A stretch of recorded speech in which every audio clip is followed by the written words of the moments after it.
या मुल्क का वज़ीर-ए-आज़म सूबे के आईजी को उठाएगा या वो मुल्क के मामला तय करेगा। सिंध पुलिस के अफसरान ने जो असूली स्टैंड लिया है ये उनका हक था। इस मुल्क के वज़ीर-ए-आज़म ने फौज को भी अपनी सियासत में मुलव्वस कर दिया है। अगर वहाँ पर सूबे की पुलिस फोर्स गोली चला देती रेंजर्स पर, कौन जिम्मेदार था? किसने हुक्म दिया रेंजर्स को कि अगवा किया जाए आईजी पुलिस को? ये मामूली बातें नहीं है, ये आईन शिकनी है।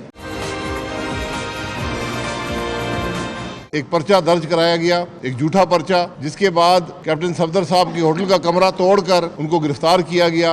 वो सब चीज रिकॉर्ड का हिस्सा है। असल बात ये है कि इस मुल्क के एक वफाकी इदारे के एहलकारों ने आईजी पुलिस के घर का मुआसरा किया, एक और वफाकी इदारे के एहलकारों ने आईजी पुलिस को साथ ले गए। जो उन पर बीती वो वक्त बताएगा, लेकिन हकीकत ये है कि ये वफाक और सूबे के दरमियान टकराव है। ये आईन को तोड़ने की बात है, ये मुल्क के अंदर इंतशार पैदा करने की बात है। सिंध गवर्नमेंट के साथ हैं, इज़हार यकजहती करते हैं। सिंध पुलिस के अफसरान ने जो असूली स्टैंड लिया है ये उनका हक था।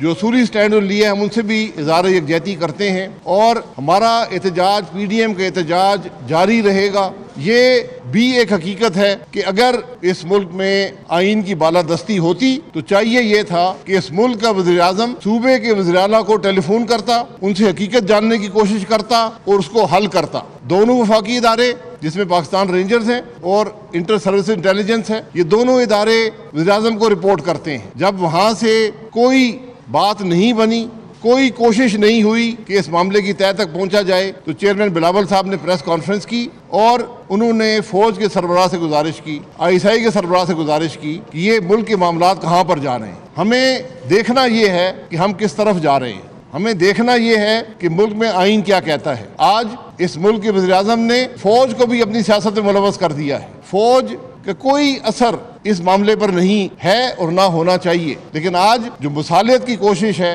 वो चीफ ऑफ आर्मी स्टाफ कर रहे हैं। ये बदनसीबी है कि आज इस मुल्क का वज़ीर-ए-आज़म अपने इख्तियारात का नाजायज इस्तेमाल करते हुए वफाक को सूबे से टकरा रहा है। ये बड़ी तशवीशनाक बात है। आज सिंध का हर शख्स अपने आप को गैर महफूज महसूस करता है। जिस मुल्क के पुलिस चीफ को अगवा कर लिया जाए रात के 4 बजे, उस मुल्क के अवाम का क्या बनेगा? उस मुल्क की पुलिस का क्या बनेगा? वफाक और सूबे के दरमियान जो ताल्लुकात हैं उनका क्या बनेगा? इस बात के बारे में सोचा है किसी ने? इस बात के बारे में किसी ने तशवीश का इजहार किया है? क्या वज़ीर-ए-आज़म ने कोई तकरीर की है, कोई बात की है? उसके वज़रा जो प्रेस कॉन्फ्रेंसें करते हुए थकते नहीं है, कोई बोला है? क्या आपको मुल्क की परवाह नहीं है? क्या आपको वफाक की परवाह नहीं है? क्या आपको सूबों की परवाह नहीं है? और आपने फिर फौज को मुलव्वस कर दिया पाकिस्तान की सियासत में। ये आज हम सब की बदनसीबी है। आज जब हम सबको मईशत की बात करनी चाहिए, महंगाई की बात करनी चाहिए, बेरोजगारी की बात करनी चाहिए, अवाम की तकलीफ की बात करनी चाहिए, हम सूबे के आईजी को उठाने में मसरूफ हैं। या मुल्क का वज़ीर-ए-आज़म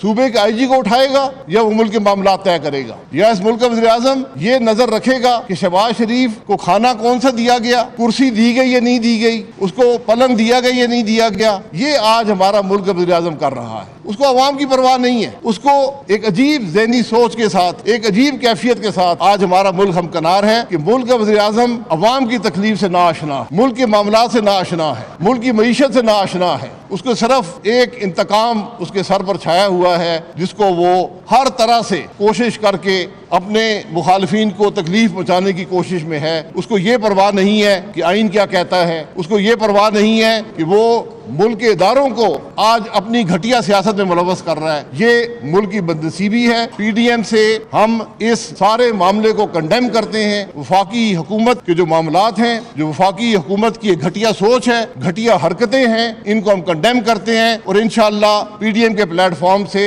आप देखेंगे कि पाकिस्तान के अवाम को और पाकिस्तान को इस घटिया सोच रखने वाले लोगों से इंशाअल्लाह निजात मिलेगी। वफाक ने सूबे पे हमला किया है, ये बात मामूली नहीं है। अगर वहाँ पर सूबे की पुलिस फोर्स गोली चला देती रेंजर्स पर, कौन जिम्मेदार था? किसने हुक्म दिया रेंजर्स को कि अगवा किया जाए आईजी पुलिस को? ये मामूली बातें नहीं है, ये आईन शिकनी है। बात बड़ी सीधी है कि जो दो वफाकी इदारे हैं जो इसमें मुलव्वस हुए हैं आईजी को अगवा करने में, दोनों प्राइम मिनिस्टर को रिपोर्ट करते हैं। ये बात दुरुस्त है। अब प्राइम मिनिस्टर साहब तो बोलते नहीं है। बिलावल साहब ने मजबूर होकर उन्होंने कहा जी फिर ये इसमें फौज की भी रोल होता है, तो आर्मी चीफ से उन्होंने दरख्वास्त की कि इस मामले को तय करें। तो अब आर्मी चीफ को भी सियासत के अंदर घसीटा गया है। काम वफाकी हुकूमत का है, अब तफ्तीश आर्मी चीफ कर रहे हैं।